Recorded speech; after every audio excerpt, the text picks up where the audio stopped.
Hello and welcome, Crystal City and Tartarian hunters. Welcome to another chat on the hunt for the Crystal City. Today we have with us Kel, as always, and we have our special guest, Sonja, all the way from the USA, who I still don't know how to describe you, Sonja, but Sonja has basically gone and explored the Crystal City, let's say that.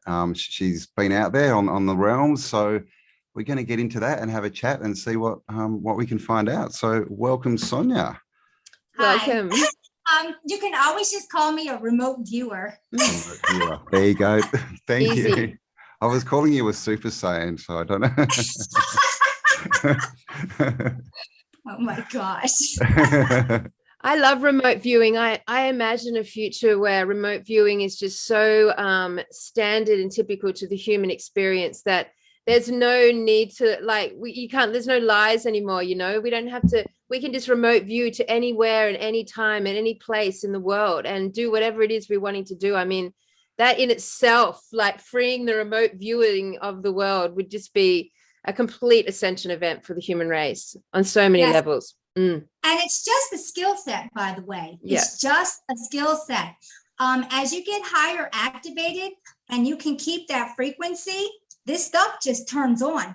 The only reason it's not turned on is that most people are on the lower negative levels, and it's like a governor on a car. It's not going to let you, harm yourself. So you're not going to have those abilities. When you can handle them and you can keep that vibration, and along with it comes knowledge and acceptance is a big one, love, then you're ready, you can handle it, things open up. Definitely. I love it. Did you train yourself in remote viewing, Sonja, or was it something that just sort of naturally was a spontaneous event? Well, it's so weird. I've always had it, but not to this degree. Several years ago, I went on to a channel called Kelly Coffee, Kelly in the Raw, and she was a remote viewer. And I'm like, well, what is that? Because I really had cut off all media, TV, everything. And my daughter was like, come on, Mom, get back into the world. So we started with the internet a couple of years ago, and we found her. And through her, I learned how to actually hone my remote viewing. I have to give her all the credit. I mean, credit is where credit belongs. So amazing. And that would have profoundly altered your life experience. My gosh. You had some wild, amazing journeys. What have you got up to in the last couple of years, Sonja? Oh my gosh.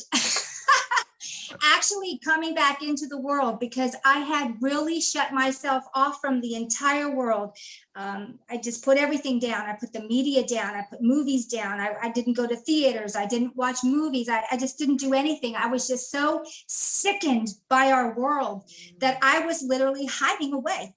And I was going to end up staying there forever if things didn't happen in my life, with my husband dying on the table and something else came in.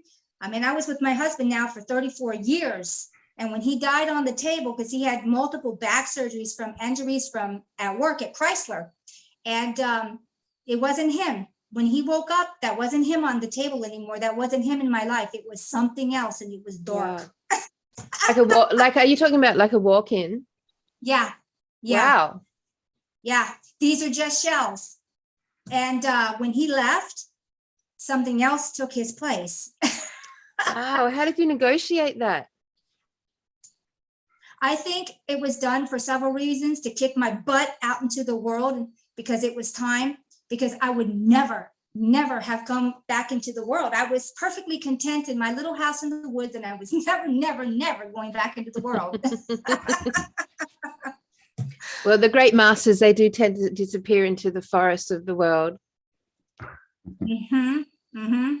I just, everything happens for a reason. I wasn't real thrilled about losing my marriage. That was a long time to be married. I was with him since I was 19, 20. So I'm 55 now. So, but you know what? Everything happens for a reason. Well, that's like a whole other world to question you on. I mean, walk-ins have fascinated me forever and ever. Since I even started this journey, walk-ins were on my radar. and understanding, you know, what is the physical body if walk-ins can exist. Like this biological suit that we put on, it's so, in actual fact, can be so separate from us. And like, who are we then? These are the chain of thinking that I had, you know, before I even like started my spiritual journey. So yeah, I'm really fascinated by walk-ins, and I think to negotiate them, I mean, when you just that last couple of sentences, like watching like some crazy movie playing out, you know, like the Body Snatchers, or, you know, some alien. I mean, it was bad because I was, when I got married, I knew that I would be married until this life was over, because that's who I am. I give my word. I'm in there for thick and thin, no matter what happens. That's it. I'm on your side. I don't care if we lose everything. I'll never leave. And then that happened. And it was like, he actually got rid of me. I was like, oh my gosh, okay. It was terrible. It was like yin and yang, and we couldn't even be in the same room together because it was fireworks. It got really bad. I mean, it was the negative and the positive, and we did not mesh well. Wow, that's a shocking event. That is a shocking event when you're married to someone. Yeah, I cried oceans and oceans of tears. After he came out of recovery for 2 years, I cried my husband's death, because that was his body, but that was not him. Foods that he used to like, he hated. Things that he didn't want to do, he did. Everything about me, he hated. My husband loved me. He loved me. This person hated me. He couldn't stand the sound of my voice. He said the sound of my voice made him want to kill me. Wow. Wow.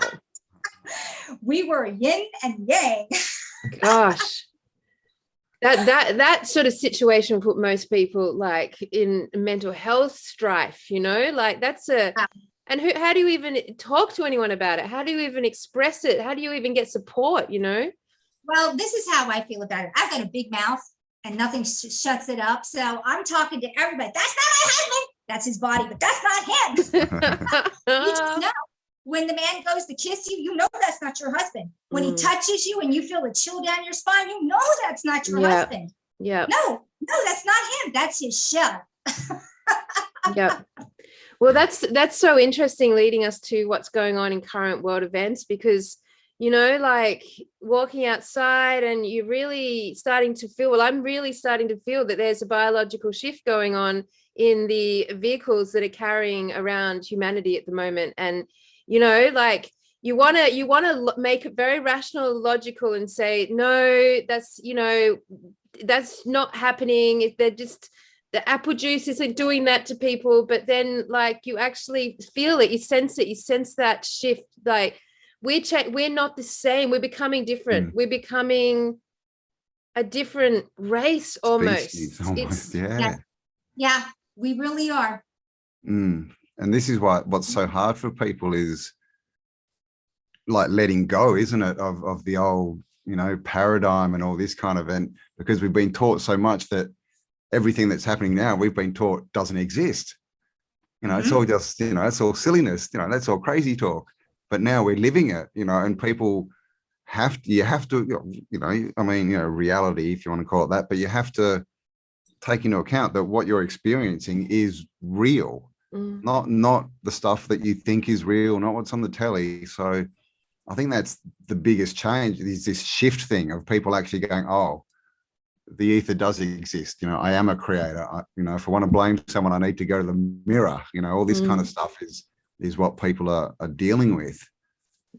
Yeah, I mean, this is definitely an event that is calling upon us to deal with our spiritual body and our physical body and our mental bodies and our ethereal bodies. Like, but, you know, claiming your sovereignty on this plane right now is multifunctioned. It's like, you know, just when you think you've got on top of one thing, woo, I've got it. I know the truth here. It's just like, oh my God, you've got to suddenly deal with something over here. And it's like, and they're the smallest little things. They're literally like, you know, we jump from like breaking down Tartaria consciousness and talking about crystal cities, and then stepping outside and, you know, having to make a complex experience with like not wearing a mask at a Steiner school where your kid's being forced to wear them, and standing up for like these little things, right, that are alongside these decisions all around us at the moment. it's a complex realm that we're in right now, and it's calling on a lot of all that inner work for us to really, it's like pressure point. It's like pushing the coal up through to the, like, till it bursts through its diamonds. But God, guys, like, I mean, what advice would you give to the human race right now? Like, it's tough. The only thing I tell everybody is it's a shit show. Keep going. Stay out of cyber world as much as possible. Go out into nature, because you want to find truth. It's not in cyber world. It's out there. The longer you live in cyber world, the more depressed you'll become. Get out into the real world. We have forgotten what that's about. Yep, I agree. Yep. And it's interesting because so many of us have been forced behind our computers, like inside, like our work has become behind the computer. And even if you're not like sitting there researching and looking at all the miserable truth conspiracies in the world, like, and actually just doing your job, you're sort of still like stuck behind this vortex matrix. This is like it holds you and it sort of like sucks you in for the whole day, and the day's gone. Just like that. Yeah. It's kind of like a fractal, isn't it? You know, it's like we've now created avatars online, and and people are on there pretending to be these digital characters, you know. And when you look in the big picture, is that what we are, right? We're just really a projection from our higher self down here, and our higher self is playing us like an avatar, and we're doing it again. It's like this fractal.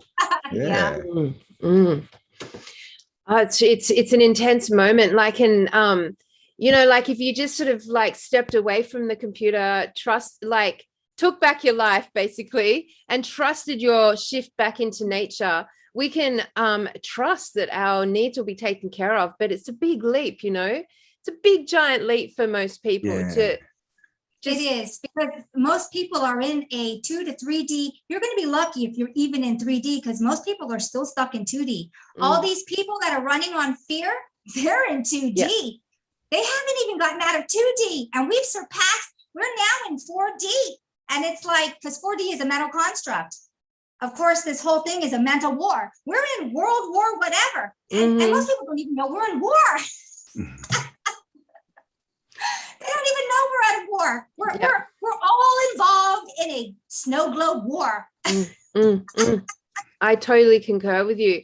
And it's really interesting with the Tartarian information. So getting onto that is because to me, it's like a crack in all of that. And it allows the imagination to filter back through like a water fountain, you know. And it's like I can feel the energy of dipping my toes into the imagination again, you know, and concocting an adventure and taking, you know, a journey with people and physically challenging ourselves and actually physically actioning that journey, but doing it all based on an imaginative, lofty idea that's starting to unfold. And Cambell and I slowly, like, you know, having the conversations and putting pieces together, and I guess collecting evidence of its existence or of this imagined idea of ours. But you know, I can really see the difference in energetic template of the imagination right now versus, you know, like truth seeking, for example. Like and truth seeking is that you have to do it. That's a noble cause. You got to do it to get to here.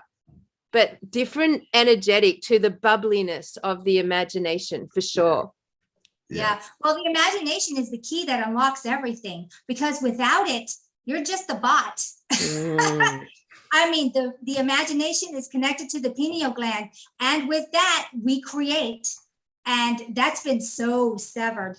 I mean, get your feet back on the ground. Stop living in la la land. Well, you need to live in la la land. You need to get your feet up off the ground. You need that imagination. Without it, you don't grow. You simply don't grow. Everything here is solid. And I've always said our greatest achievement is solidity, because none of us are actually solid. So in order to get up to that higher you got to let your feet get off the ground. You need to go fly around, and you need to let that imagination loose. Yep. I absolutely agree. The imagination is like the missing piece of the puzzle. Like in all the spiritual journeys that I've been on and looked at all the modalities and disciplines, I've never been trained in nonsense. I've never been trained in the use of the imagination. And that to me is like the fundamental discipline that like triggers all the other chain of events in the human abilities, you know? So it's like, nonsense. It has to. Everything's created twice, right? First up here. And you can only do that with the imagination. And that's what they stomp on, right? Even in school, it's like you've got school and then you've got the arts, you know, this little sort of bit at the side. And that's the only imaginative, even that they tell you how to imagine and how to use it. And then the only other place is children, you know, up until 6 or 7, but that's getting pushed back as well. Now they want kids in school at 3, you know, to start telling them what to do. Don't use your imagination. We'll tell you what to do. So it's definitely under attack. It needs to be brought back for sure. Yep, absolutely. So go on, hit us. Yeah, sorry. Go on. Tell us everything. Tell us everything, you know, like, you know, with the premise is we're on the hunt for a crystal city here in the Australian desert. And the premise is that we feel like the veils have all like got a bit dodgy and a bit see-through, and the Tartarian consciousness is like elevated our ability to drop, program bust, basically bust all the programs out. So the idea of there being access to this you know, currently invisible city, which we think has just been here the whole time, we just haven't been able to see it because we got like pushed down into this density. Like we feel like we have an opportunity right now, maybe, to find this thing. So tell us everything. What did you see? What did you get? What have you got to say? Well, I'll tell you from the beginning. I was having a conversation with Cambell and Colum, and they were talking about the crystal cities. And of course, Colum made jokes about crystal meth. And the next thing I know, I started getting all these, I'd call them downloads or flashes, and it's physically inside of me. I can see it. I'm there. I guess it must have sparked something in me. And the next thing I know, I'm there. I'm here, but I'm there. It's almost like bilocating. So you take a part of your consciousness and you can send it anywhere. If it's interesting, I just do it. I don't even think about it. I'm just there. So I ended up in this crystal. It looked like a castle at first, the way when you walk into it, because the middle of it is like castle-y, but it's actually a whole crystal city.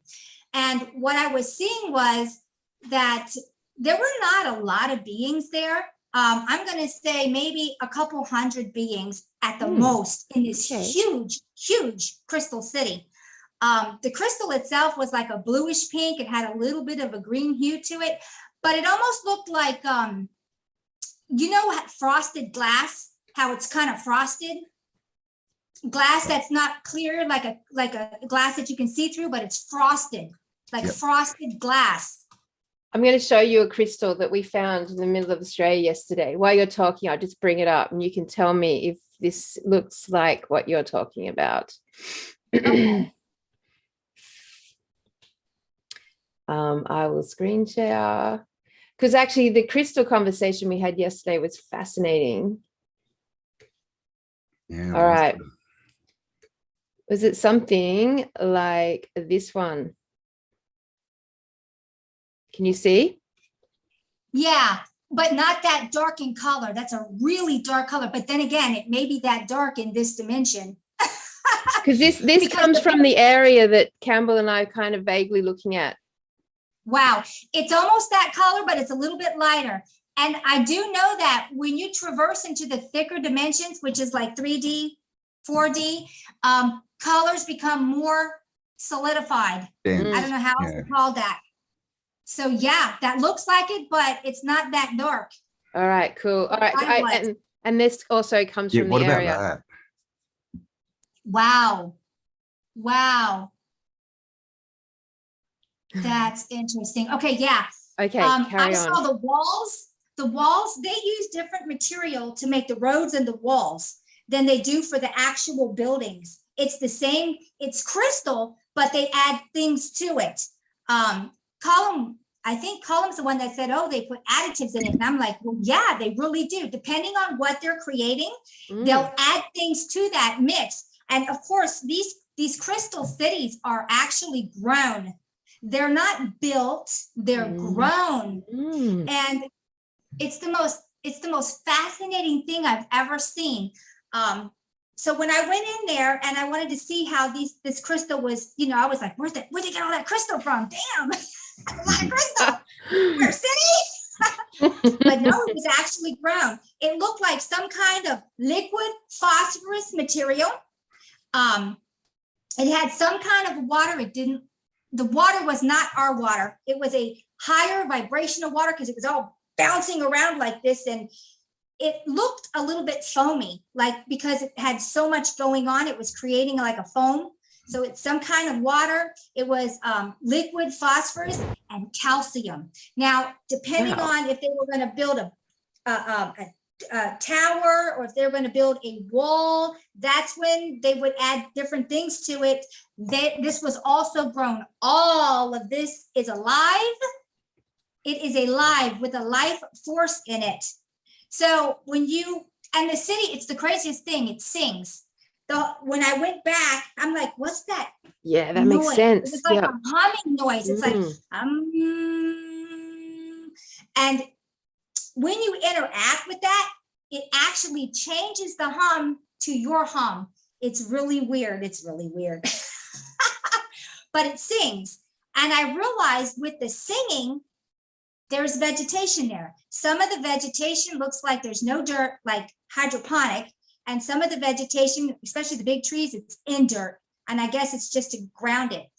No insects. I didn't see any insects. I didn't see animals. I didn't see any kind of, how trees can get black spot or any kind of tree, nothing. And it's because the Crystal City is putting out a vibration that parasites, mold, fungus, mildew, there were no mushrooms, there were nothing like this. It can't survive. So it's on such a frequency that these things cannot survive. Strange, isn't it? Well, that's interesting because when I work with regenerative agriculture, right? So I work a lot around the fungi and everything, and I have always understood fungi to be a 6-dimensional consciousness. So that's really interesting to me. Like if you look at the Crystal City, it's too high vibing for fungus, which makes up the natural internet basically under our soil. That says that this city's higher than a 6-dimensional consciousness. Yeah, it's high. It's really, really high. And it's not 6D. I think it's more like 8 or 9. I mean, yeah, right. Okay, because there's like Sonja. So a couple of the channels from overseas who have been really focused on Australia, because it's gone mental here. Like they have said the reason it's gone so mental here is because Australia still has the largest population of 12 D-strand DNA individuals. Wow. Oh, I living didn't know here. That. Which is why the attention is, which makes so much sense because Cambell and I put together this historical kind of story that our Indigenous elders were the original law keepers for the world, for the whole realm. They were the law keepers for the realm. So the law, L-O-R-E, is really important. And when they came and broke that law was when they could really amalgamate this reset or this nefarious force on the planet. And possibly that was why the energetic template of our experience just went really dense, really quick. We took a fall. We fell. We actually fell because at one point humanity had all of its skill set. We could translocate, we could do anything telepathically, we could telekinesis. There was nothing we couldn't do, but we fell because we were taken down. And I guess when you take out the actual law of the realm, that would be the final piece falling. And to this day, if you're an Indigenous here in Australia and you enact that law, the police won't touch you. Like you actually get a pass through, like you can actually move forward with that law beside you because energetically it's actually magic. So we've got a situation here where that law fell and then we've got this 200-year missing timeline dense gapness of the human race. And so right now we've got this movement of that law rising again really powerfully within our Indigenous here. And that's what a lot of the channels overseas are picking up on, that it's the 12-strand DNA, so the 12th dimensional DNA strand. It's just chucking that into the conversation. Yeah. Wow, that's so cool because I learned something new today. Mhm. I might know a lot of things, but I don't know hardly anything compared to what's out there. Tell us about it. I think we will be humbled to the day we pass this realm, I tell you. Oh yeah, Mhm. oh yeah. But the crystal cities are just, well, the city. I've only ever seen one crystal city, and that's the one I'm looking at. I don't know where in this snow globe it's at because it's so high on the dimension. Nothing looks familiar. I mean, it just doesn't. I can't identify where this is at. Mm. So we're talking same physical space, but higher frequency. Yes, everything is here. All the dimensions are here. They're like superimposed on top of each other. Yeah. So there's not even like a fine, thin line between them because they're all here. But depending on which dimension you're in, the higher frequency, if you don't match that frequency, you can walk right through dimensions and it has no bearing on you because of the dimension you're in. The ones that are in the higher dimension, it's easier for them to come down than it is for us to go up. It's like trying to push a piano upstairs by yourself.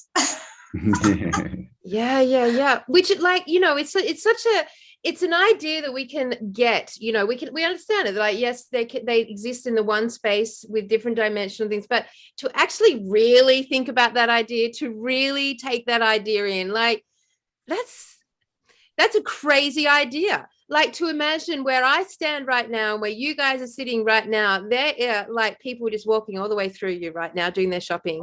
Right. Like, that is a crazy idea, you know? So like, to get our head around that conceptually is, you know, it's really interesting. Like, so, I mean, and that's that idea we are grappling with through this journey. Like, we're taking that concept. We understand that we're searching for something that doesn't even exist on this plane, with the possibility of accessing it from this plane, if it's even possible. And I often look at the story with Columbus, you know, that it's an analogy, of course, arriving in the Americas, and, you know, the shaman stood there, had to spend 7 days staring out to sea because he noticed the ripples were different, but couldn't recognize the boats. Like, had never seen a ship before, so it took 7 days to see it. So that's a sort of the same thing I'm thinking about. It might take us 2 weeks of staring into nothingness. Yeah. Is that a crazy idea, Sonja? Is that crazy? We've been crazy. No, you're not being crazy. But the first thing you do before you actually physically see it, you'll feel it. Yeah. You should be able to feel it. Anything that's that high vibrational, you'll just feel good. It'll have a feeling of just, oh, I just like it here. I like it here. Why do I like it here? There's nothing here. Man, I really like it here. Agreed. Yeah. So that would be sort of, we're going to go with a crew of people, who knows who's coming, but who's coming is coming. And like, just sort of like trailing our way through into the desert from Uluru, from Alice Springs. So it'll be interesting to know if we all sort of just suddenly go, hang on, I'm feeling something. What's going on here? I'm feeling happy all of a sudden. Like, you know, it, like, hopefully it'll be that tangible. That's what I feel. Yeah.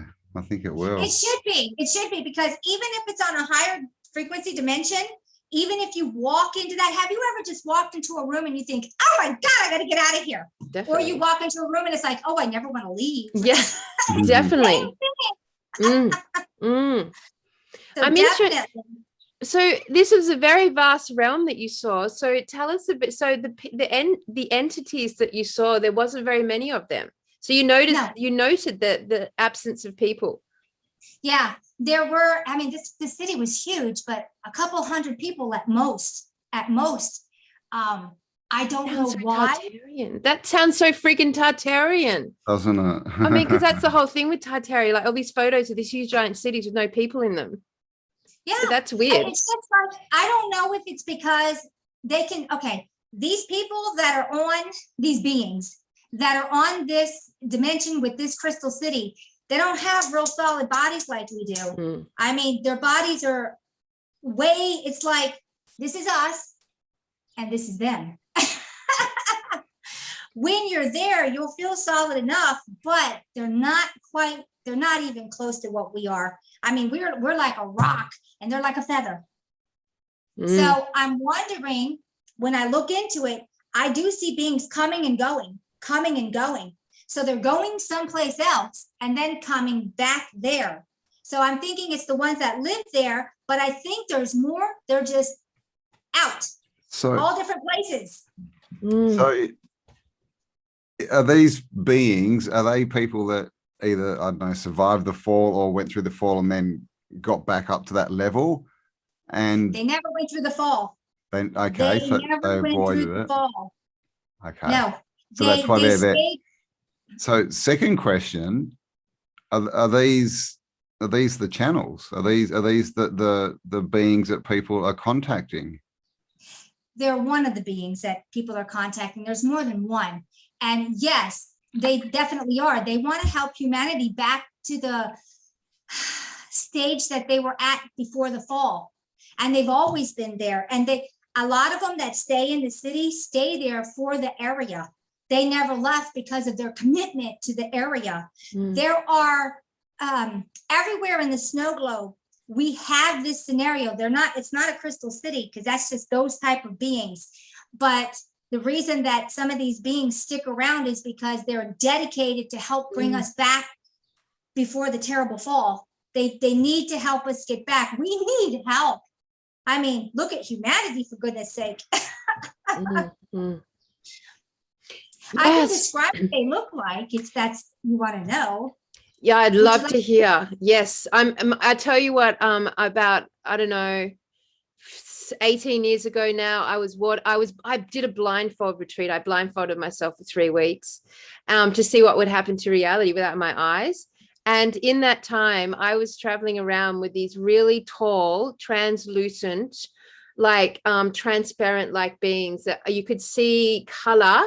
And they'd speak telepathic, and I could see color coming off them. And when you've spoken, that's what I'm thinking about. That's the sort of style of being. So yes, that's exactly them. They're kind of translucently looking. They look bluish, greenish, whitish. They kind of look like the Crystal City themselves. There's not much difference between their skin tone and that Crystal City. I mean, they could blend right in. They do have a little bit darker where their jaw is. They don't look human. They look humanoid, but they don't look human. They don't have any hair. Their skin is, if you can call it skin, I don't know what you call that. It kind of looks like dolphin. You know what a dolphin looks like? Kind of has dolphin skin. I mean, it's not like our skin. And it's, they're really tall. I'm going to say they're 8 feet tall, maybe 12 feet tall. They're really tall. I'm not real good at height, but they're way taller than us. Thin. They're thin. There's their body fat is not like ours at all. We have body fat. They do not have body fat. It's not in their makeup. They don't look like they're gaunt or anything. Like, you know, if you don't have enough skin, enough fat, you look gaunt. No, they don't look gaunt. They look healthy. They they're designed. They for some reason I keep thinking aquatic. They're designed aquatically, you know. Think of like a stingray. It's not fat. It's got that skin, and they're solid. But these things, I shouldn't call them things. These beings they're not real solid. Well, that makes sense, because the whole Tartarian dialogue is that we come from the water, and that water's above us and water's below us, and that we're in a dome surrounded by water. And, you know, water is like, and the whole truth movement, it's all been about follow the water, watch the water, watch the water. It's just like water.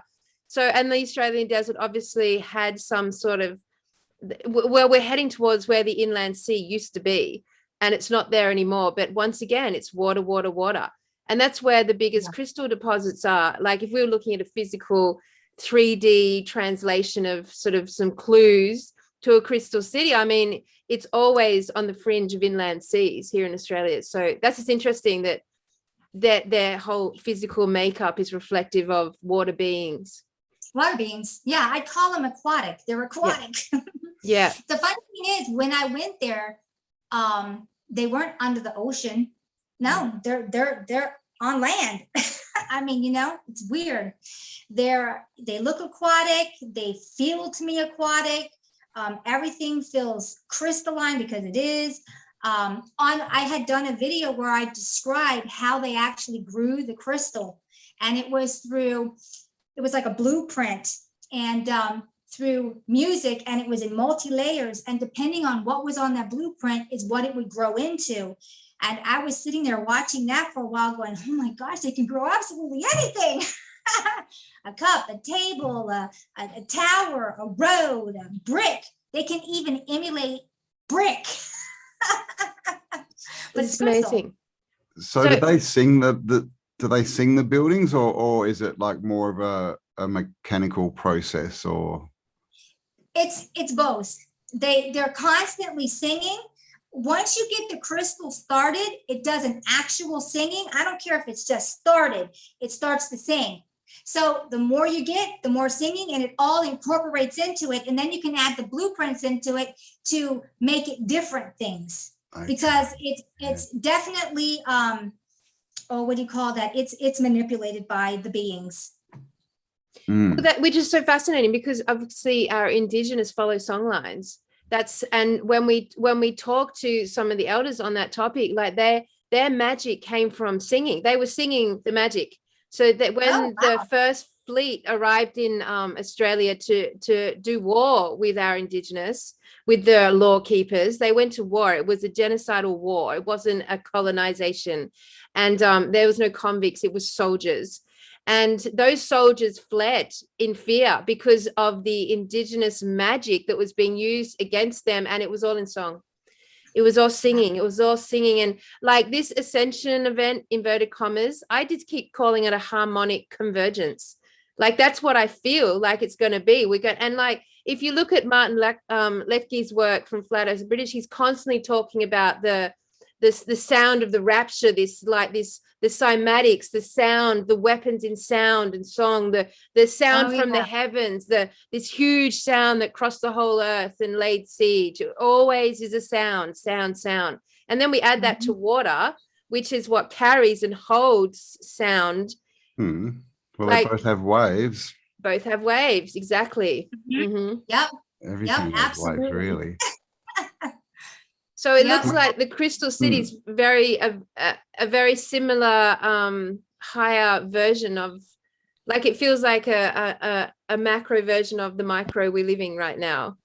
Similarities, the higher advanced version of the technology we don't understand, mainly sound and water. And sound is such, it's been so weaponized, hasn't it? I mean, the whole 440, 432 thing. But I mean, seriously, go and find any video on, you know, tribal lifestyle that doesn't have dancing and singing and music in it. That's what they do. And we know they do it for ceremony. They do it to change their conscious state. I mean, it's all vibration and music. That's, you know, we get synthesized pop music now, right? But it used to be earthy. It used to be connected to nature. You know, that's why drums used to be made of wood and steel, and, you know, instruments were made from nature. They weren't made from computer chips. Yeah. And you know, you meet anyone who's involved with singing, whether it's a choir or they're in a band or they just do it. Like anyone who sings is basically a much happier human being. I've noticed in my life, if they sing or do music or play instruments, they're generally happier. Yeah. And we basically get taught really early on that the majority of us can't sing and we're tone deaf. The majority of us can't play an instrument. Like this is a special skill set allocated to the few super talented ones.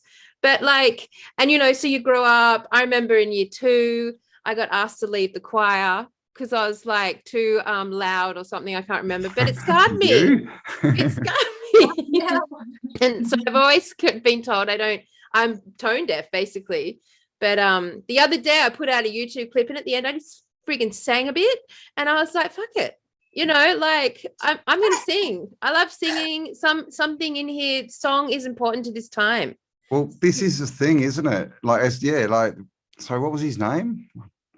who sang last night? I've forgotten his name. Liam. Liam. Yeah. We were having a round table, and he just sort of said, "Oh, I've got a song," and then he just started singing, and I thought he was going to play something, and he just started singing, and it was like, whoa. And you could really see everyone's reaction. Everyone loved it. Everyone wanted to get involved, but everyone was like, holding back. And this is the whole thing, isn't it? We're told, oh no, you're not a singer, that's the singer. But when you look back, this is what a choir is, right? Mm-hmm. If you're not the lead singer, because obviously everyone's got different, skills, but everyone goes in the choir, and they're and then you have your front singers. So everyone, it's all, it's this whole thing that, because they talk about it as singing, right?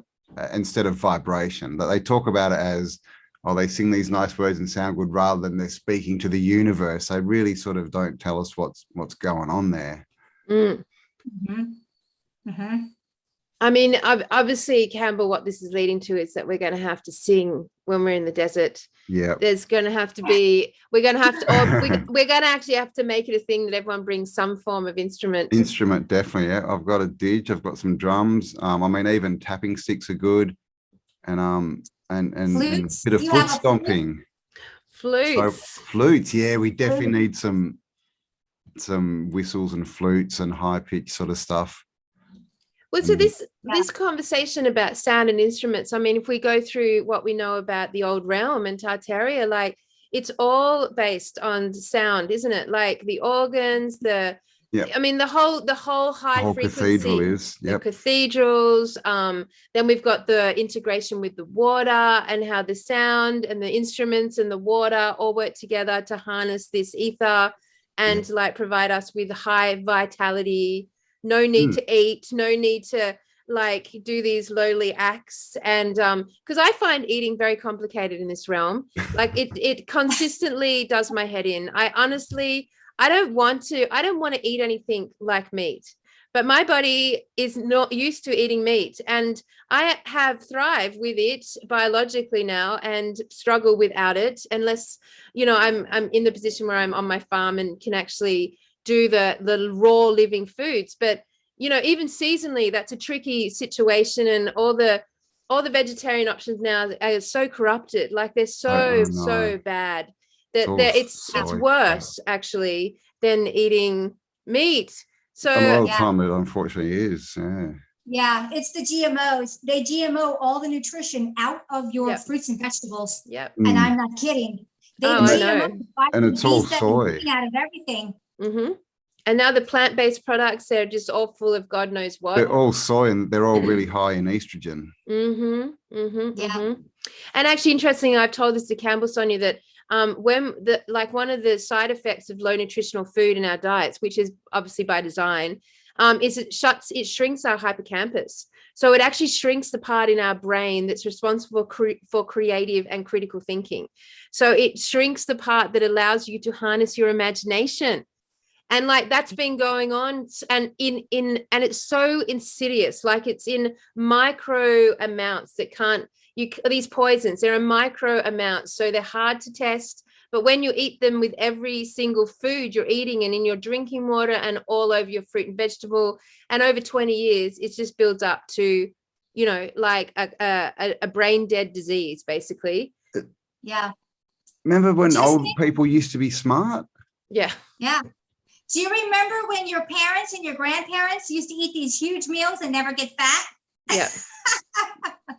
That's because your body could recognize the food and it could either assimilate it or get rid of it. Yeah. But with this new synthetic food, your body can't recognize it. And the first thing it does is store it. Yeah. Doesn't know what to do with it. Yeah. You're so right. And then once it's done that, it's really hard to get rid of. It's really hard to clean it off. Like it sticks, and then it just like accumulates, and it's plagues the it's literally a plaque. It's like a plaque. It's a plague plaque.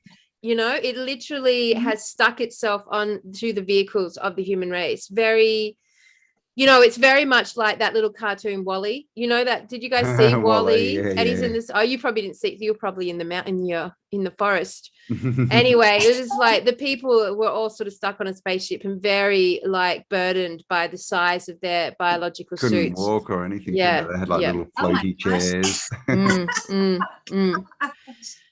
which we're seeing now. I mean, it's, you know, everyone's seen the pictures of, you know, those gopher little things that people ride around, and you know, someone's sitting on it who's a couple of 100 kilos because they literally can't walk. We're just being attacked. But I mean, as long as you know, there's a solution to every problem, right, or every perceived problem. And I mean, fasting is really fast coming back into the consciousness.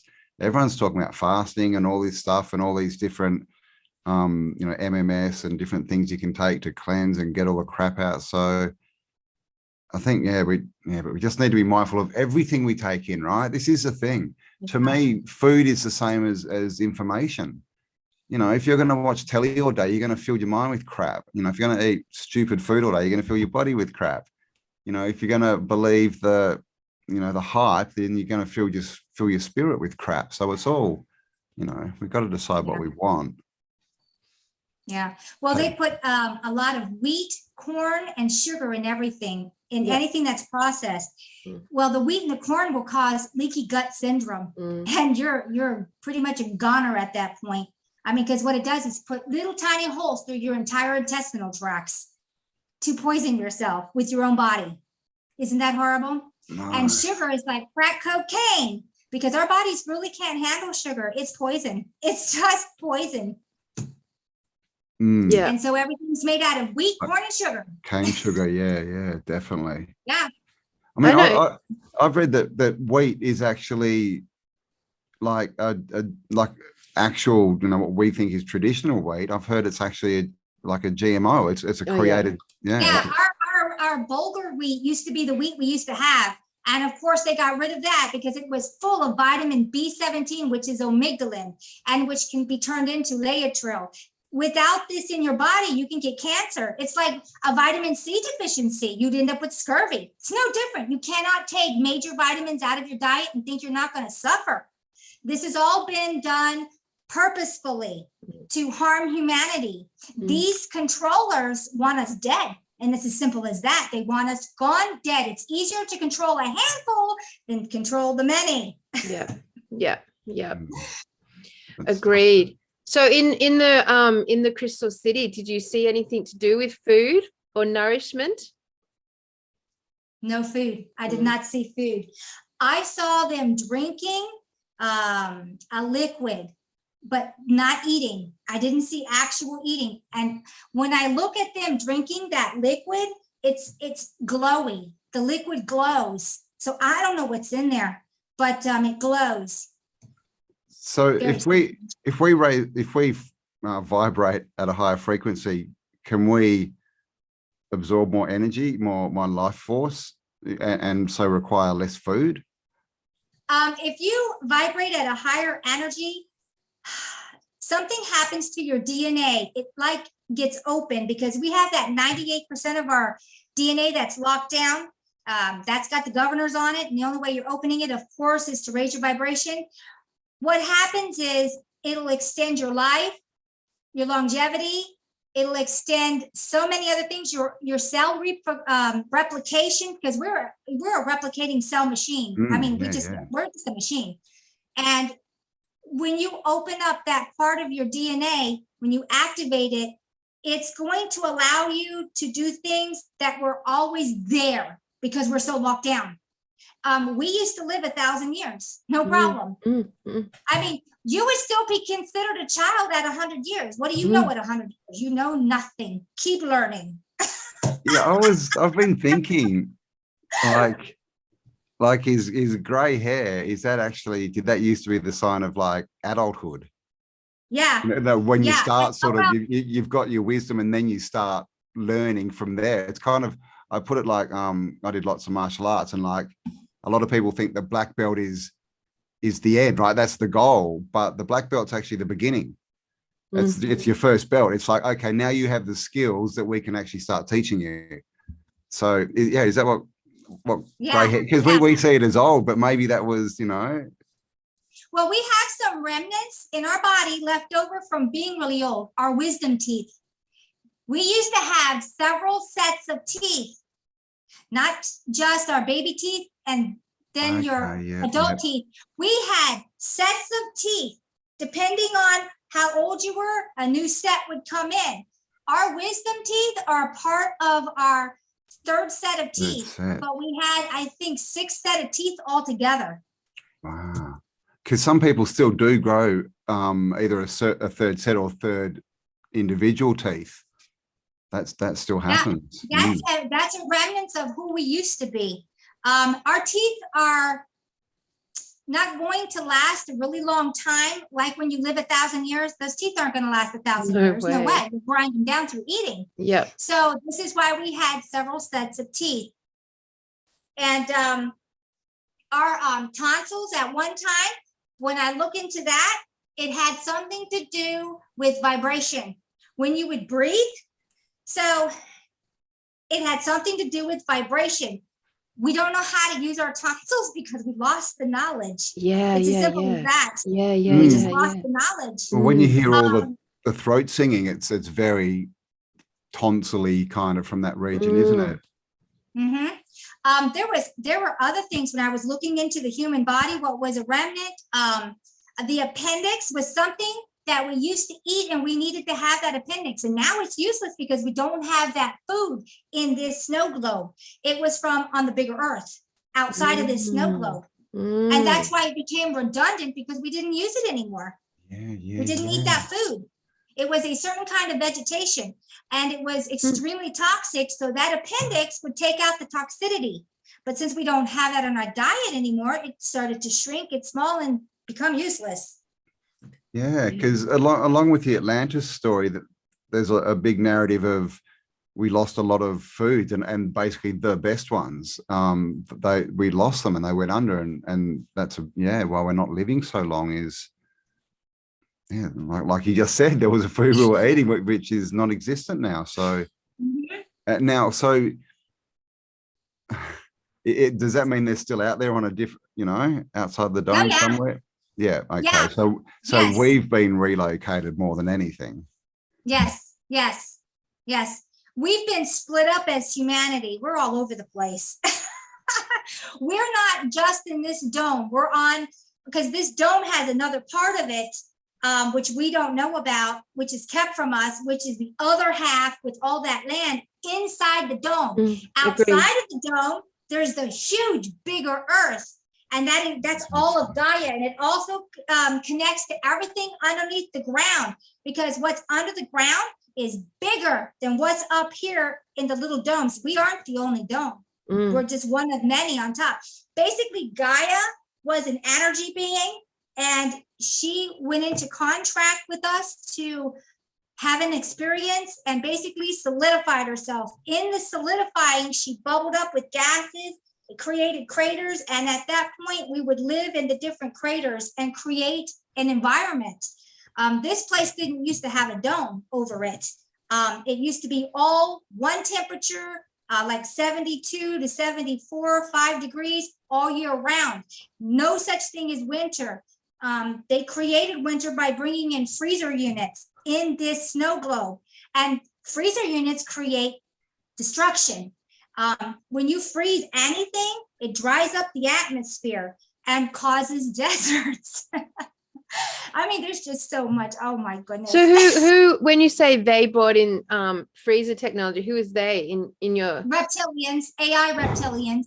The reptilian species came to a point where they are where we are now, where they had a choice to go down the AI road and become Borg, or remain the way they wanted. The power hungry one, their empire split, just like humanity splitting. No different. Different species, same scenario. Yeah. And so is that what's going to happen? Like, do you think we're literally going to end up with two different? Because it's also like it's Star Trek has it with the Vulcans, don't they? Like the Vulcans have like a sort of a sister race, and they started as one and they split. And obviously in Star Trek, that's they got different planets and it's thousands of years. But so is that what you see? Is we're literally, because I mean, again, this is like a fractal, because this has clearly happened before, because we have good and bad, right? So clearly and so it's gonna, and so this is all really about choice, about where we choose to go and choose to put our energy and our focus, really, isn't it? We've been given a decision and a choice. Yes, it's your choice. It's free will. Even if someone feels like they're pressuring you, you still have the choice to say no. But most people are like, I want to do what's easy. I'm a fence sitter. Just give me what's easy. I'll do it. I'll do it. Don't want to cause waves. If you're living in a state of fear of losing anything, that's a lot of leverage against you. Well, that's the thing. When you understand you don't actually own anything, it makes that easier, doesn't it? Yes, it does. So in the past timeline where the reptilians were faced with the same choice we're now living out again, are the reptilians behind now the forcing of this choice upon us? Like, is it cyclic like that? Yes and no, because there's always yin and yang. You've got the reptilians that didn't do it, or the draconians that didn't do it, and you got the ones that did.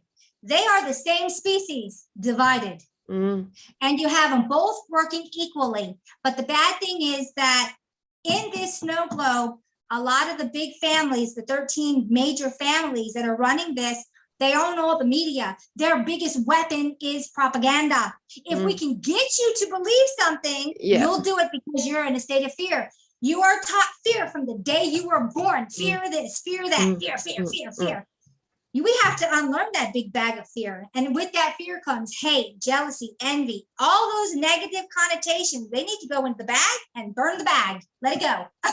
Well, I tell you what, the last 18 months has been fucking amazing for people getting rid of their fear. I mean, and getting rid of their dependency on the media and that whole propaganda machine, because like when people start to understand the media and NASA, they're all just Hollywood studios, and they're all written in advance, and they all just set up this advanced, and they just take pictures of models, and they actually, and then they just roll out that footage with some sound effects, and that's the news for, this time next year. Like, it's so Hollywood film set. And, I think the Tartarian thing has been fantastic for busting that out of people. The disclosure of the last 18 months, fantastic. And now I think there's enough of us who have sort of freed ourselves from any dependency on that system and don't feel that fear. Like, I don't feel fear of any of that.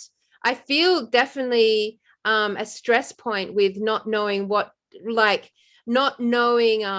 I should be living, or, dealing with the school, dealing with our 3D world sort of like segregating us. And like, I definitely feel like we're becoming refugees on our own plane. That's, like, to put it distinctly, I feel like we're moving into refugee status.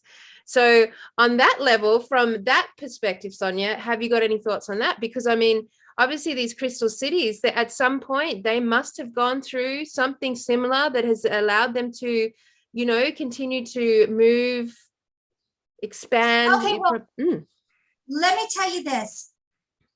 Most of them that are there now, they're us. Yeah. When we pass out of these shells, if we don't get stuck in the reincarnation system, most of us do, some of us don't, we make a choice. If you're awake, you're not going to get stuck in that reincarnation system, because you're simply not going to go to that light, that bug trap. Why do you think Hollywood pubs? Go to the light, go to the light. It's like booby traps everywhere we go. Goddamn booby traps right up until the dying moment. It's like, oh my God. Go to the light. Remember to go to the light. Yeah, don't go to that light. That's a bug trap. Think of your zapper. What do the bugs do? They go zip, zip, and get zapped. It's a bug trap. But yes, we are everything that's outside of here. We're just here having a human experience. We are them. And so if we get caught in the reincarnation, we come back to this dome. But if we don't, then we can go to the rest of the. I can tell you this. I woke up out of this. I am being projected into this. So when I die, I'm just going to wake up where I already am. So, how many of us are being projected in? You're not going anywhere but back to where you came from. Because it's all just a VR. So it's exactly like we mentioned before about the video games and And we're literally who we are. Because this is the thing, right? We say myself, and people think that that's them, but clearly it says myself. It's not you. It's something that is part of you or that you're connected to. So that's the dude sitting up the top with, you know, the controller, right? And we're the avatar or whatever down here in the game. Yeah. And the big thing is you have to remember that don't take everything so seriously. It's just a game. The more you take everything so seriously, negativity finds a foothold. Don't let it. I'm not saying ignore everything and stick your head in the sand, because of course I'm going to be the first one saying, no, you can't do that because I got a big mouth. But you really need to step back, laugh, and say, you know what? I'm here for a short time. Let's raise those vibrations. Let's not take it so seriously. Let's have a little fun. This place will encase you in negativity every way you move.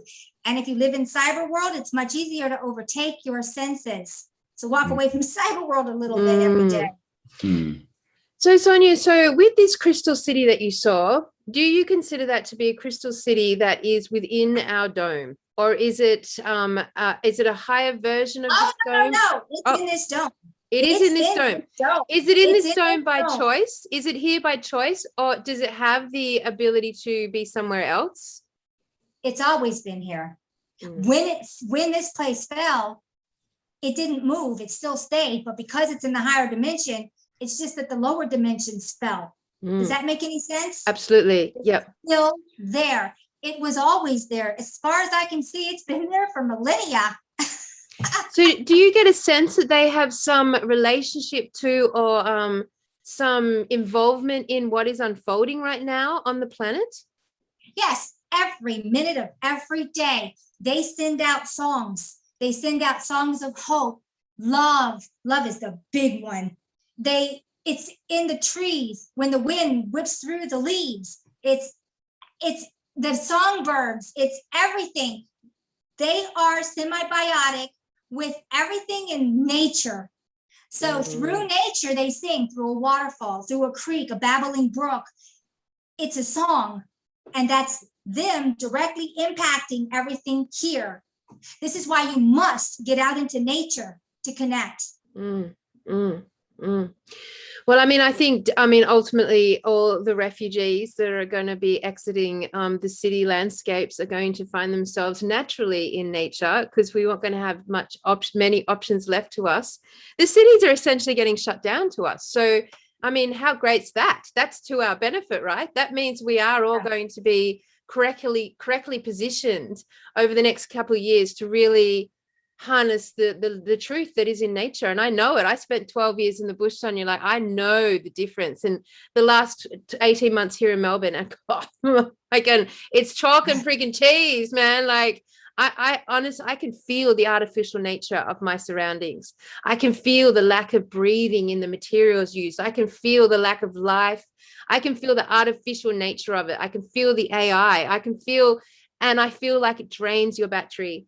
It like feeds off your energy. Even if you're not interrelating it with your emotional, spiritual, mental state, it still feeds off your vehicle somehow. Like, I can feel that happening, like the depletion of your minerals and vitamins just by existing in the city centers. It's a weird phenomenon. Definitely. Yeah, I always think of the woods, deep woods, waterfalls, the ocean. They put out the negative ions, which is a cellular regenerating system. When you go into the cities, they're not designed like that. They're positive. And what happens? They drain you like a battery. Yeah, that's exactly how it feels. And negative ions come from rain, right? And what happens when it rains? Everybody runs inside or gets an umbrella. I walk out of that. They're like, everyone's like hiding under it's just water. Well, I wouldn't be in the rainwater in this day and age with all that geoengineering and the parasites that are in the damn water. Oh, parasites, God. Oh, gosh, you don't know, huh? They put some really filthy stuff in the geoengineering, chemtrailing, chemtrashing. And if somebody tells you there's no such thing, I would say you are very uneducated and go get your education. They've been doing this for the last 100 years. They just ramped it up. Yeah. Yeah. And nanotech as well, like and heavy metals are massive, like all those bushfires, that was all heavy metal. Yeah, I know. Yeah, let's not get started on the agenda to poison us in every Yeah. possible way. Exactly. So if And we raise also- our vibration, though, we can nullify that effect, right? Because, you know, all the radiation that's attacking us is on a certain frequency as well. Yes, it is. I do know that in nature, it really combats AI. I've got a real big problem with AI. You hear me talking about it all the time, Cambell. Yeah. Can't stand AI. When you go into nature and you go into the woods, it combats AI. And this is why they're trying to take nature out with the heavy metals, because trees cannot assimilate heavy metals. The tree roots want to come up out of the ground, out of the toxicity of it, and then they fall over. It also causes the trees to, it destroys the sap inside of trees to protect itself from bugs. It's like AIDS on steroids for trees. And so the bugs can get into the trees and then eat them from the inside out. You know how I used to have rings and you could count them, how old the tree is? Go look at your trees. There's no middles, because the heavy metals are destroying the forests all over the entire snow globe purposefully, because AI can't handle the trees. The trees are also multi-dimensional, and this is how the wee folk and the fairies can transverse in and out of this dimension through the trees. They're a living highway of the D's. So were we born from the trees? Like, I was watching all the artwork where there's like literally medieval artwork with bums, like trees full of bums and trees full of legs, and this interpretation that our physical beings were like growing on trees. That's weird, right? But I know what that is. I've Yeah. seen that before. It's to let you know it's a metaphor that they are alive. They're a being. Just because they don't have arms and legs, this is why they drew them on there. They are alive. They are us also, but in an earlier stage, because we had to be a lot of things in this reality to become human. So we would know what it was like to be a crystalline being, what it was like to be a tree, what it was like to be a tree elf, what it was like this, and this. They are us.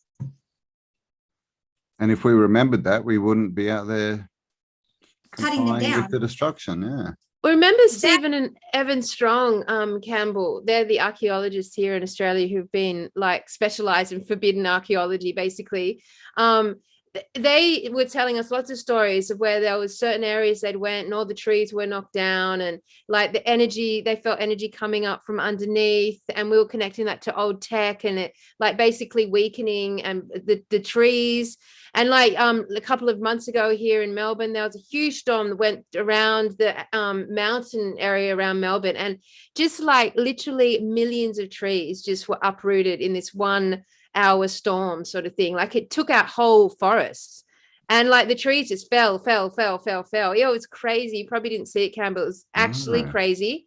But like, it definitely made it definitely showed us how fragile the root system of our trees are at the moment. And the amount of chemtrails that have been raining down here in Australia, I know the rest of the world, but you know, has just been insane. And then this artificial drought that they put the food basin in, and then we've got these artificial fires, and it's just they're bomb.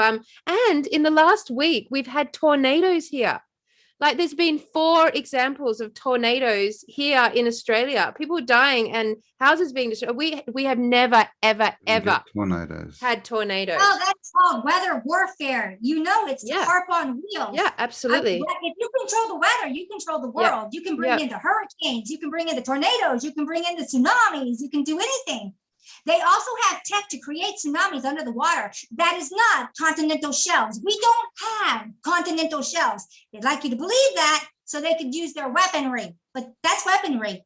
That's weaponry. It is. And there's 52 weather modification centers around the perimeter of Australia. I don't know if you knew that, Campbell. 52 of them. 52, one for every week. Wow. Yeah. So I mean, so we're all up in arms about what they've done with like the apple juice and COVID, but actually, like, Australia's been suffering from freaking drought for the last several hundred, at least the last 100 years, and it's all been man-made. So many people have been destroyed by the weather. They must think it's hilarious, like that they're just like everything gets blamed on the weather.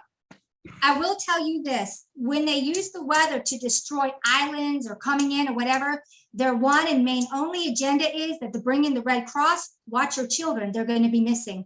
This is all about the pedo-satanic cult. It's true. This is what it's about. It's true. I agree. Damn it. What a nasty game we're in. How did we get into such a crazy, nasty game? What happened? Like, I think it's been here for a long time.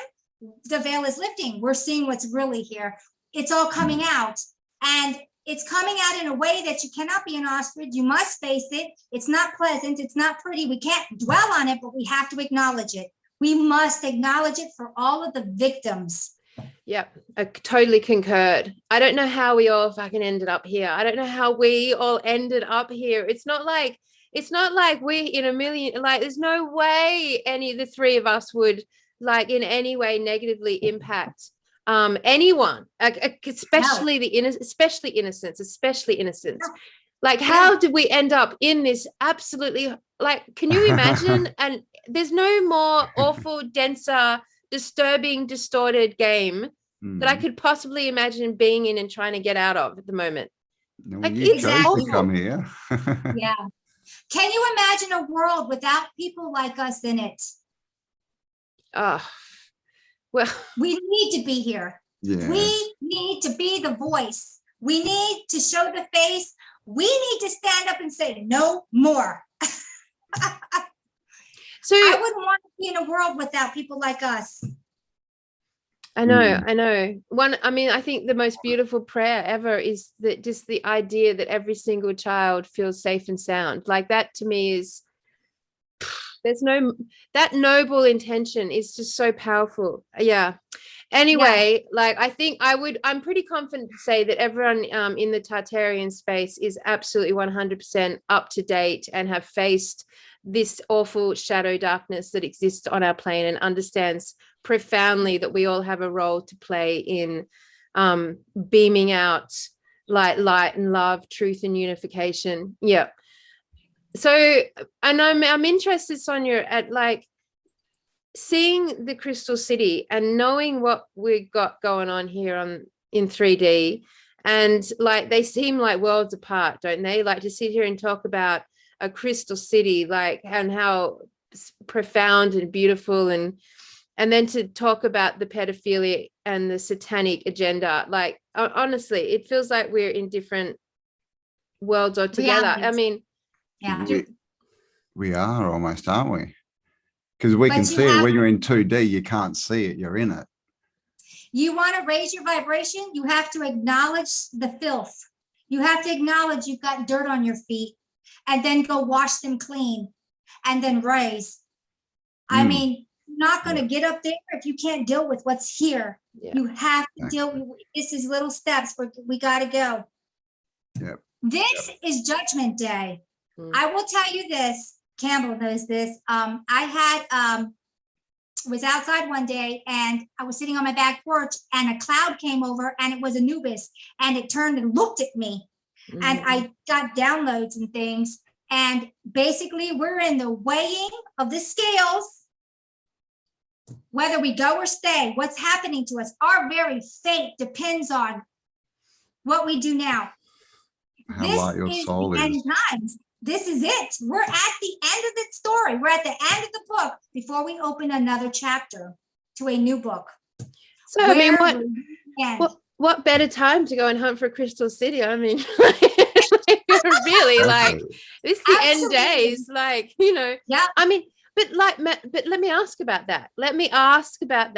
So, you know, is that like the idea of hunting down a Crystal City to me feels like out of the game.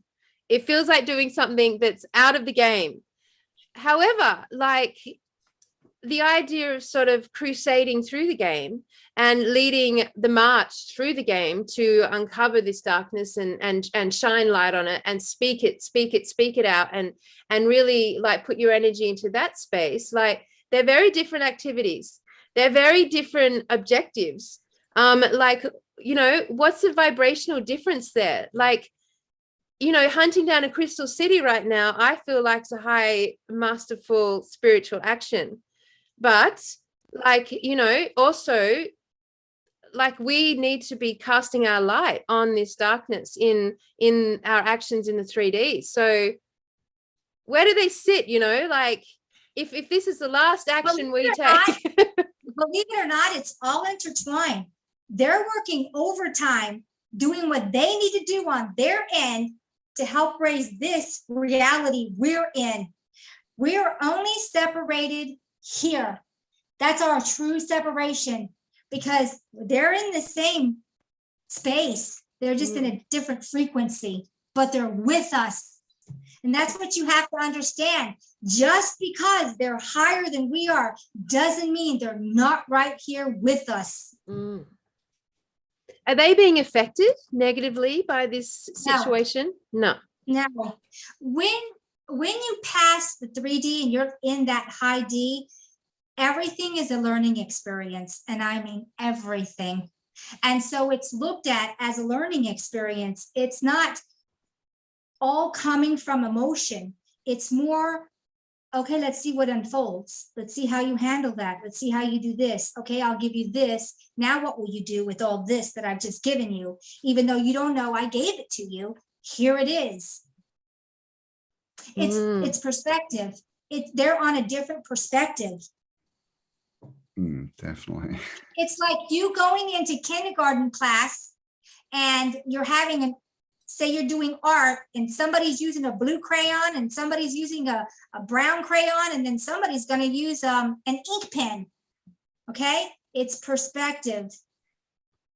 So do you think that the Crystal City potentially is accessible to anyone anywhere in the world at the same time? Yes. As long as you can match the frequency or get even close enough, they'll come down for you. If you get to a certain point, they can come down to meet you. They know you're coming. They know we're coming. Know we're coming. Woo! They know you're coming. That's awesome. So I wonder if we need to, they'd like us to bring them anything. I wonder if anything would be viable to a higher consciousness. Probably a song. Yeah. I was going to say nothing physical. It will all have to be from the heart. Singing, dancing. Oh, dancing. That's a high one. Dancing is one of the higher forms of love. When you dance from the heart. And I don't mean something that you learn step by step. Yeah. I mean freestyle it. Expression. Yeah. Absolutely. I feel that. So we need to take some music out on our expectation. We need some music, Campbell. We're going to have a little doof in the middle of the desert. Yeah. A little Sure. Burning Man. Yeah. And depending on the vibration of your voice, that actually transfers to higher dimensions. So they'll be able to hear you easily. Beautiful. It's so beautiful. So I can't believe we haven't been doing this like for the last 40 years, but like, why have we waited this long? So what about the Indigenous connection to the Crystal City? Do you pick up on anything there specifically? Well, when I look into that, because I'm only looking into this now while you're talking about it, because I've not looked into this before. I didn't know there was a connection. I don't know a lot of things. I know a lot, but I don't know even more. But I do see that Aboriginals, the tribes Aboriginals, not the ones that went to the city, but the ones that are real Aboriginals still, all they have to do is go into a dream state. All they have to do is concentrate and think. I wouldn't even call it really a meditation. They kind of do what I do. They're just there. They're just there. So is that the dreaming? Is that the dream time? Part of it, but not all of it. Some of those are Aboriginal people that I'm seeing this one guy, especially, he's like probably in his 60s. He can do what I can do, but better than I can ever do it. I don't know who he is, but he's got some white paint here. Yeah. I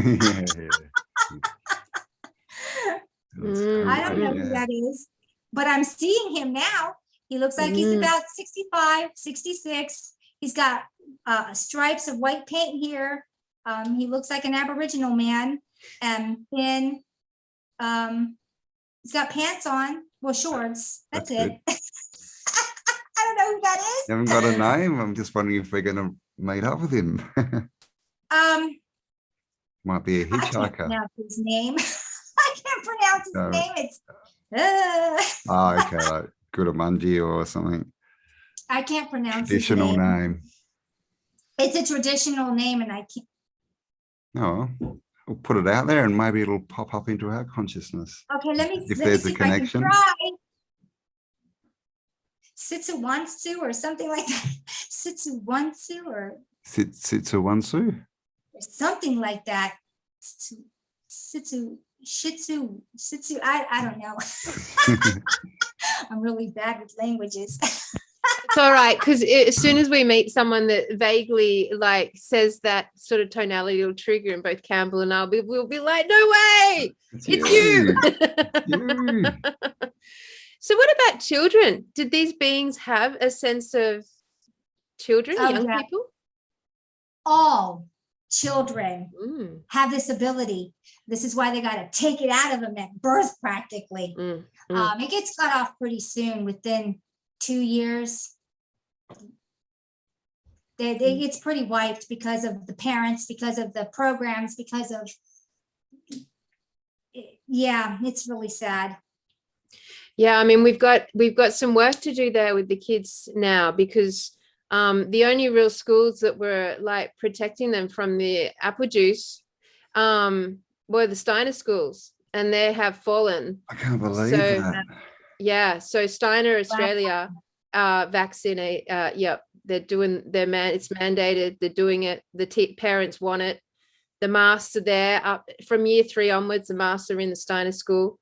Like, and Steiner's parents want it. Is that? Yeah, I mean, we're talking. Yeah, I mean, you know, the parents are you know, they're split. They're split like every other thing in our culture at the moment. But it's yeah, I mean, ultimately the Steiner schools are going with the mandates. Well, and goodbye Steiner schools. Which is they're completely privately funded. So that'll yeah. Goodbye Steiner, you've just committed suicide. Yeah, yeah, absolutely. So they're so yeah, so that's the last bastion of schooling infrastructure, I guess, which was not requiring or would never have gone anywhere near something like the apple juice ever before. But it's a good message, isn't it? It's a good like sign that to show us that, look, even if it looks good, even if they're telling you it's the good, that they've got control of it. Yeah. Which is forcing now, it's going to force a whole shift in community teaching, and it's a scary time for a lot of people, like, you know, but that's parents. Also awesome, isn't it? It's awesome and scary. I mean, yeah, I mean, like, it's a pretty overwhelming thing to add if you're already running a business, to actually have to deal with, okay, suddenly I have no schooling system around my child. Like, I have to do this, I have to create this from scratch. Like, and there's all these parents now have in the same boat. They're going to have to like literally come up with alternatives really quickly, and they won't be they won't get any accreditation. So the schools will be wild. Because they can't accreditate unless they follow the mandate. So but what good are schools now anyway? Well, you know, in Australia, what good is a degree when there's no industry left? There's no jobs left. There's no, you know, there's what good, because all the education system was to train people to go into the system and, you know, be that cog. But that system doesn't exist anymore. So anyone who's out there studying, thinking they're going to be a whatever, they're kidding themselves, as far as I'm concerned. I will tell you a prime example. My niece Faith has gone to college for 2 years now. She was going to be one of those lab techs to do sonograms for, you know, pregnant women. And she's almost finished. And now she's not going to be able to get her degree because she's not going to be vaccinated. Yeah. Which means she just wasted 2 years of college, all that money. What are you going to do? Nothing, yeah, What are you going to do? So this is the thing where you need to reskill, and it's all about where do we want to go? You know, what industries and professions actually gave value. Because when you look at it, 90% of them don't. They're just there to confuse, to take money, all this other crap, fill us with poison. So I mean, I think this is a great, it's like the everyone's cleansing their bodies, but this is like the cleansing of the system, right? All the crap is falling. It has to be. You've got to choose. Are you going to go and be part of that parasitic, poisonous system, or are you going to go stuff it? I'm going to create something new, even if it's from scratch. I mean, like in Australia, it's actually illegal not to send your child to school.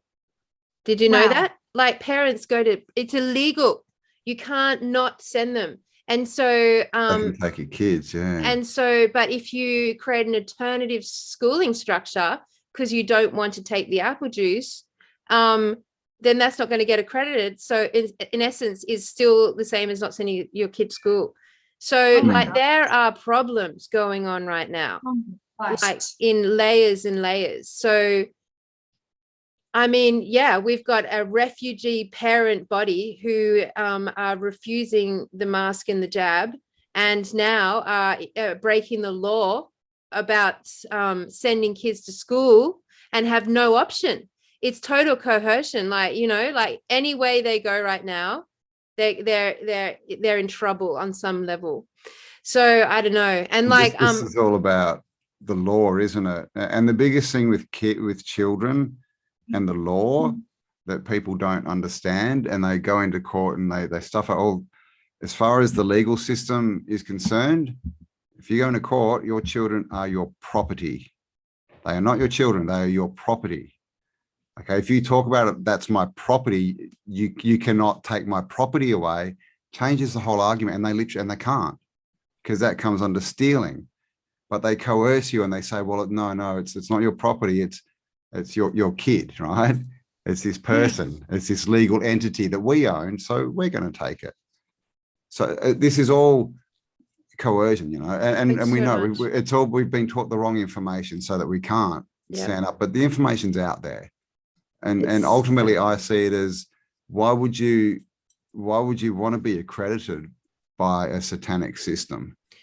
I agree. It's like there's going to be a generation that's just freaking wild, man. Yeah, well, that's going to have no education and be fucking geniuses. Like, well, this is the thing, though. Educate themselves. Let's teach kids how to grow plants again, how to build houses, how to sing, make instruments, all this kind of stuff. Now, the real things that matter.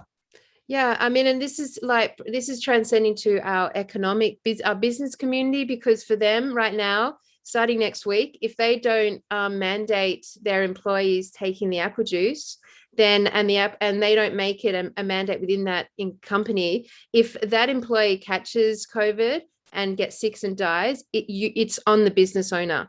And if they get sick and die from the apple juice, it's on the business owner. So basically the government has put the whole thing back onto the employer.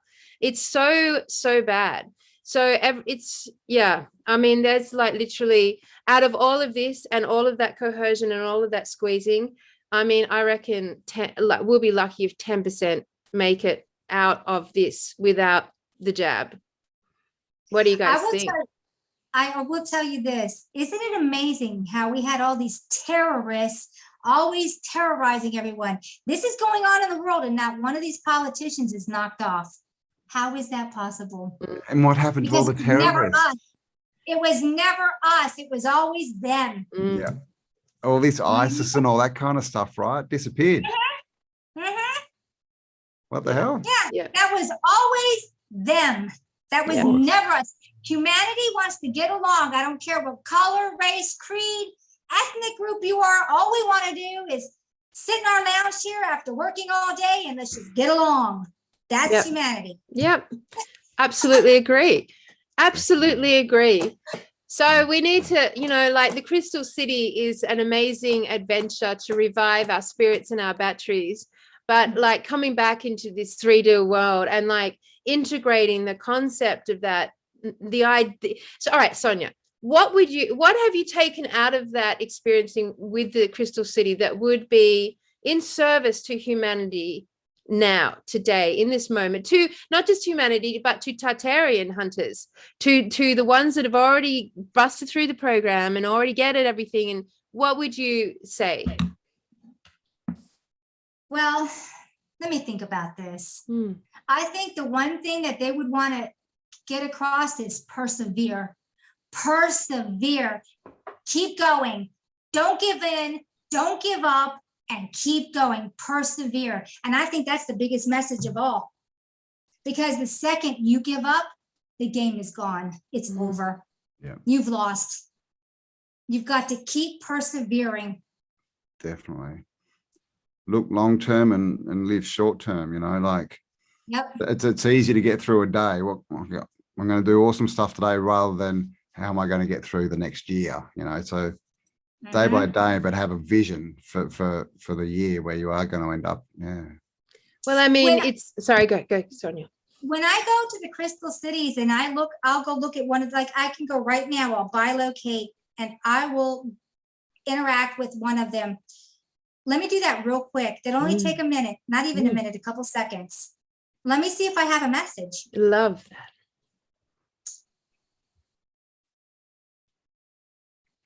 I get singing songs of hope for every moment of your reality. Singing songs of hope, giving you hope. You cannot lose hope. You cannot lose that hope. Hope for a better tomorrow. That has to be what I'm getting more than anything. You need to have that hope. You cannot lose that. The minute you lose that hope, you're lost.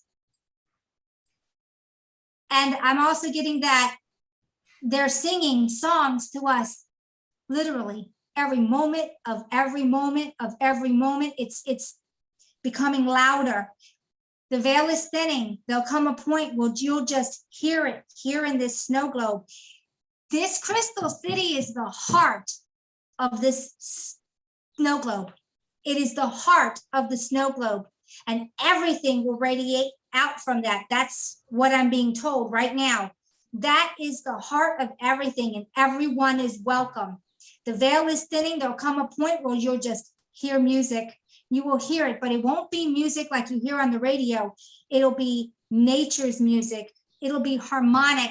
It'll be vibration, and it'll be like singing bowls, kind of like singing bowls. That's the only thing I could compare it to. And it's hope. I'm hearing mostly hope. Don't lose the hope. Keep going. Strive for a better tomorrow. Make the future yours. This is the new earth, and we have to claim it. Indeed.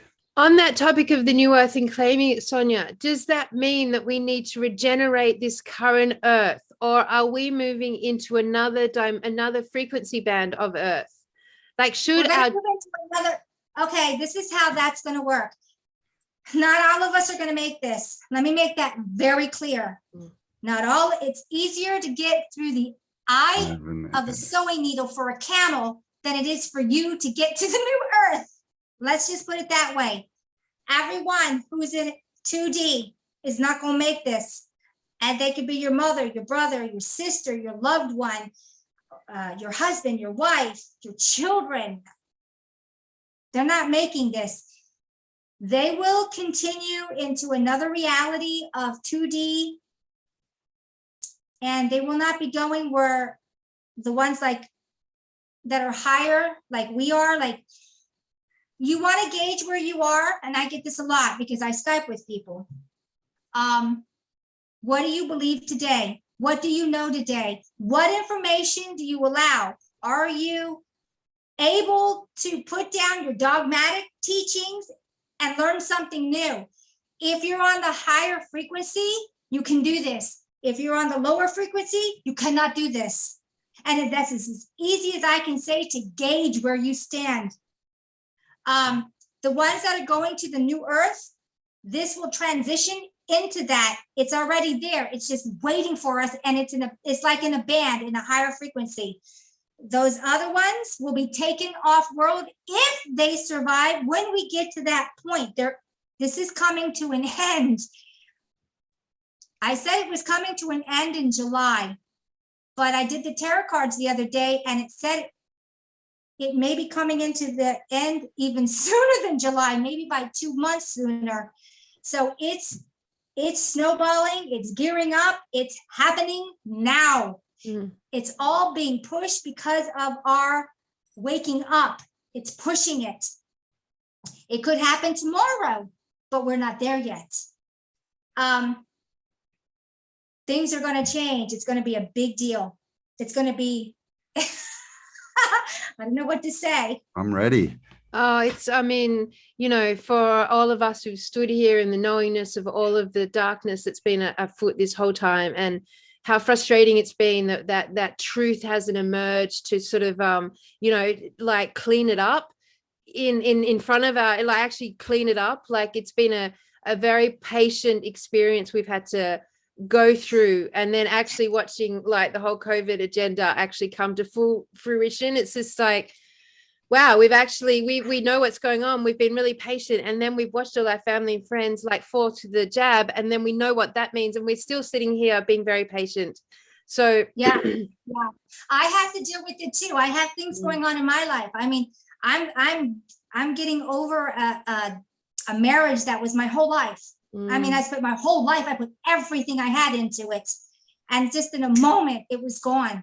I mean, I still have things on my end that I'm dealing with. It's like, are you kidding me? I mean, we all have our separate little things we will be dealing with. You could call it your own piece of hell, actually. Yeah, yeah, it's true. We're all dealing with it. Maybe because we're sharing the load, we're all taking a little slice of hell along with the journey to like to help to like break it all up. Yeah, that pie's too big for me. Let me share it out a little bit.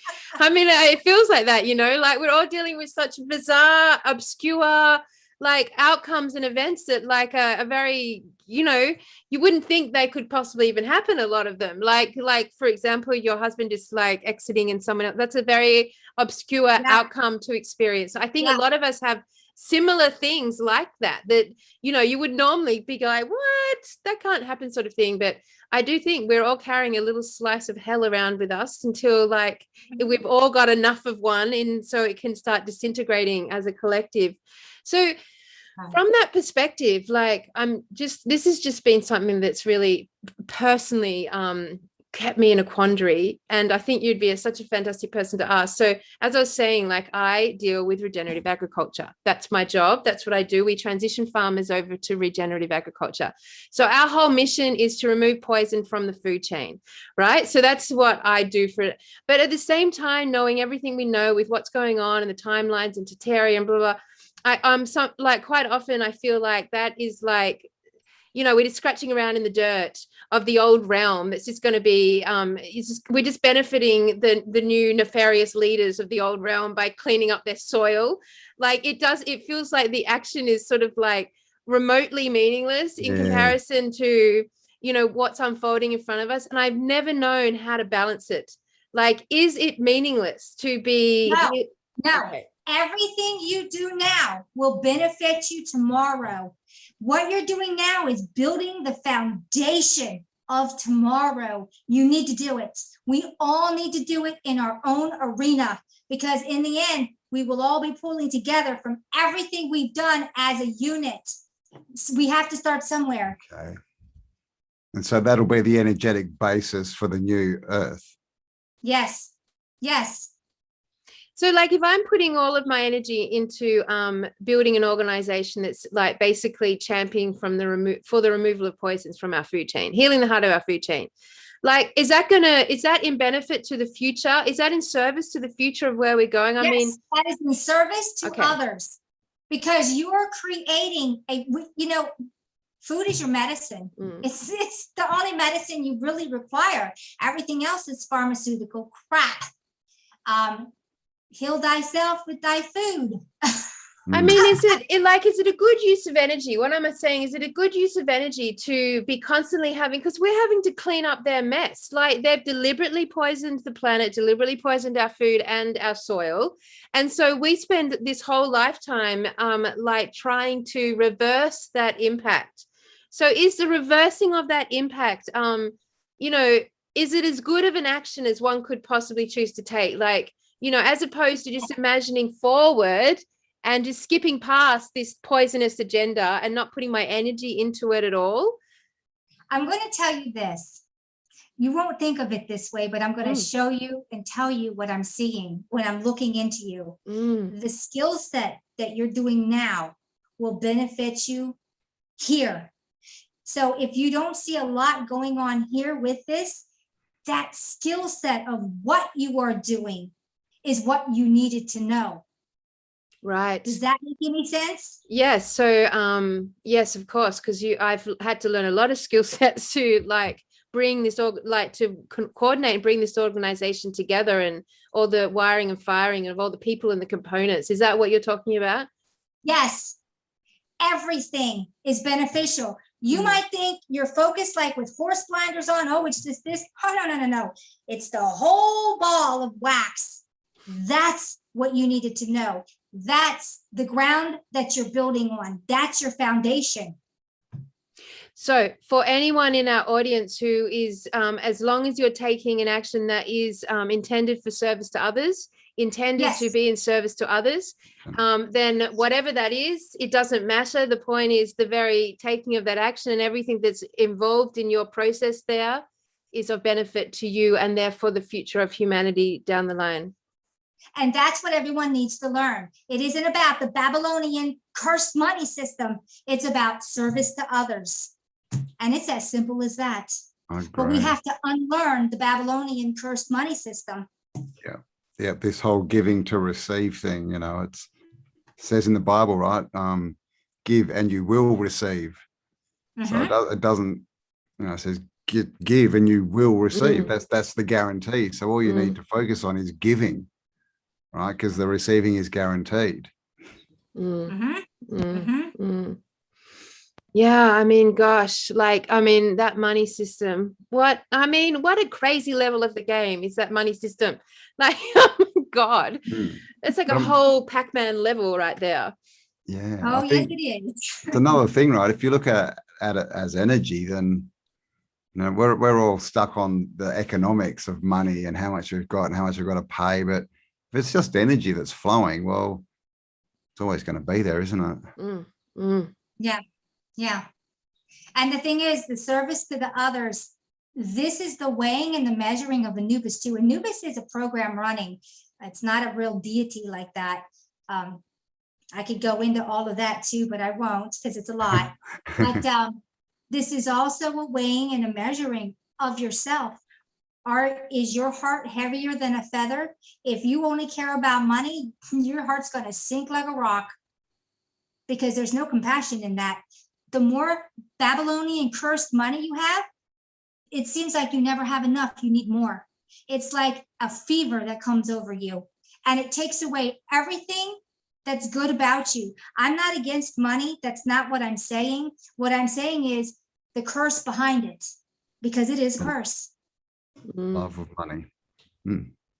Definitely. Oh, it's a dance. That one is a dance, because honestly, like, I know with so many people now in our community, the refugees, their life would be a lot easier if they had the resources immediately just to buy more land, buy a new property and settle down and opened up to the community. So, you know, from that perspective, I think a lot of our, you know, fellow refugees are going to be feeling stressed out and frustrated by the lack of that resource in their life. So I can see it's a dance. It's a dance. It's a layer of the game. But I also know, having lived in the bush for so long, you can really do amazing things with nothing. Like, I mean, honestly, our local tip was like our hardware store. The shopping center. We built the property basically out of the tip. And like, it's quite amazing how resourceful. And I remember Rantha always gave one sentiment that I always remembered, which was like, everything you need is in your backyard. as in everything you require in this moment is exactly with you right now. Just go and find it, like it's there.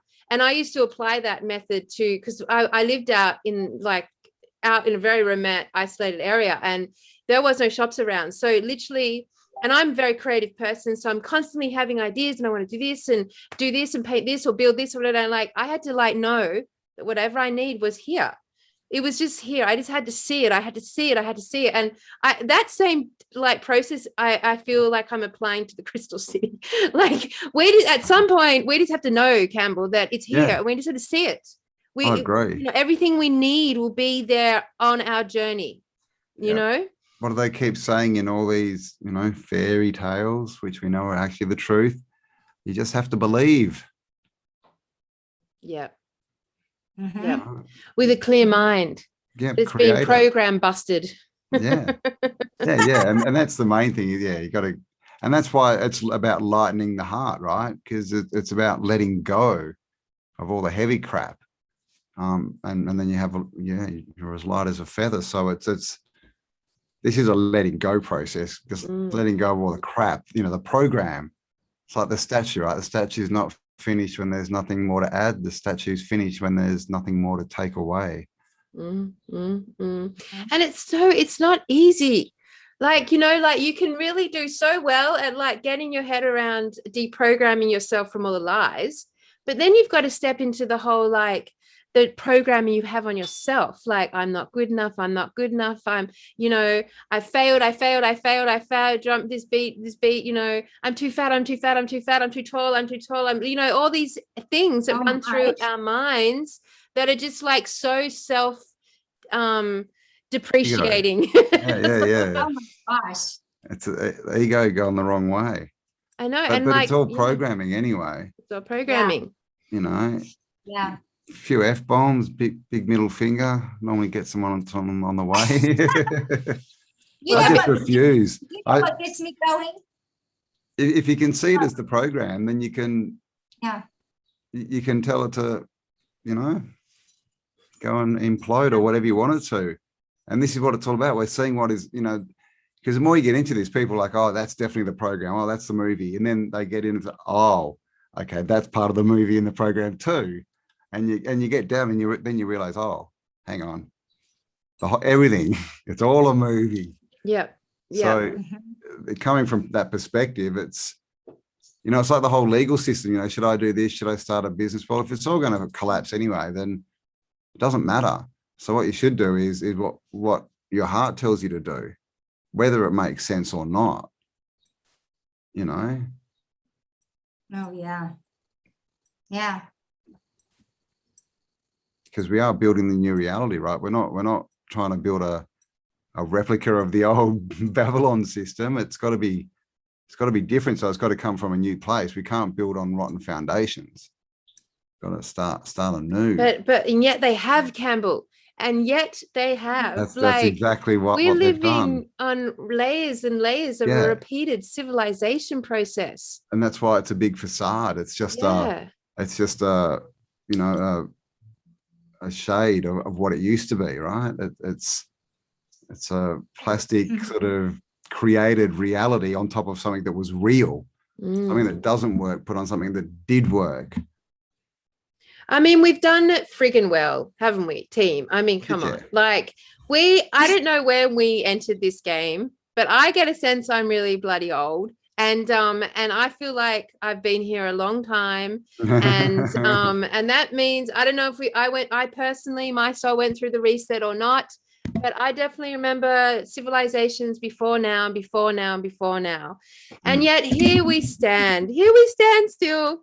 We've got this far again. We're here conscious again. We're deprogramming again. I even saw today on my Facebook feed, like an Inca statue, and it had a what looked exactly like a QR code in this statue.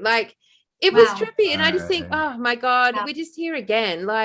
There we are again and again. And again, enough to be bored of the againness. Are you guys? I'm so ready to Oh yeah. Need I'm to ready to be go. gone. I'm over I'm ready. too. Over I'm ready. ready for this to end. I've had enough. I want out. Yeah, Mm. we're ready. I'm It's done. time. It's So enough. ready. And I think it's like, I think it's gone longer than it was supposed to. I think that the idea was that people would wake up faster. And so I think, you know, we've come down here for a certain, you know, time and a certain mission. And I think we're over time. And that's why we're all starting to really feel like, God, just do it all, because this is supposed to have been done. You know, it should have been done months ago. But but of course, that's also the challenge, isn't it? Right? Are we up to the challenge? Are we going to keep going, or are we just going to fold, get the jab? Well, I'm so ready just to give up all my responsibilities and disappear into the forest. Like, I'm so ready to just drop the game completely, like let everyone down and just like go and, you know, roll around in the desert. Like, and I can't decide if like I should feel bad or good about that thought. So that's where my current paradox exists. Yeah, it's a big hook, isn't it? Like that too. I have days like that. It's like, oh, I can't make another video. I just want out. Where's my freedom? Where's my telepathic abilities? I want to have my telekinesis. I want to be able to levitate. I want to fly. Where is all of that? I want it back. I don't want to eat anymore. Stop making me eat. I don't want food. I don't want to deal with that. I just I want to paint. Yes, I want to paint. I want to feel the sun on my body. I want to be outside. I don't want to ever have to turn the computer on again. Could I do that? Am I bold enough to step away from this thing and never turn it on again and just let everyone down? No, don't do that. Damn, Sonja. You have work to do, girl. We all have to do what we have to do now. That's why we're here. That's why we're here at this point in this reality. There's days I get up and I'm like, I'm not going to make another video. I'm not going to have another Skype meeting. I want my life back. I don't have a life anymore. That's right. Tell me about it. Everything I ever did was taken from me. I'm not kidding.